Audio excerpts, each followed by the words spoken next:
సంవత్సరాలు చరిత్ర కాంగ్రెస్ పార్టీకి అనిధులుంటే మీరు కనీసం వచ్చిన 10 సంవత్సరాల ఉద్యమ పార్టీగా ఉంటారంటే మీరు ఎంత దోపిడీ విధానం అవలంబించారో ఈ ప్రజాస్వామ్యంలో ఉన్న వాళ్ళు అందరూ ఆలోచించాలని చెప్తున్నాం.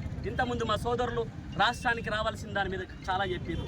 వాళ్ళు చేసే పనే అయిన తర్వాత రాష్ట్రానికి మండి చేయి చూపించి ఓట్లు వేసుకొని జై శ్రీరామ్ నిదానంతో ఓట్లు వేసుకొని ప్రజల మతాలతో ఓట్లు వేసుకునే రకం బీజేపీది. 2 పార్టీలు కూడా ఒకటే పార్టీ, 2 కూడా ఒకవైపు చెందిన వాళ్ళు. వీళ్ళు ఉద్యమ పేరుతో ఓట్లు వేసుకుంటారు, వాళ్ళ మతం పేరుతో ఓట్లు వేసుకుంటారు. అందుకే ప్రజాస్వామ్యవాదుల రైతులందరూ కూడా బలహీన వర్గాల బిడ్డలు ఒకసారి ఆలోచించుకోవాల్సిన తరుణం ఆసన్నమైంది. ఈ బీజేపీ పార్టీని టీఆర్ఎస్ పార్టీని తిప్పికొట్టాల్సిన అవసరం అయింది. బండకేసి కొట్టాల్సిన రోజులు దగ్గరున్నాయి కనుక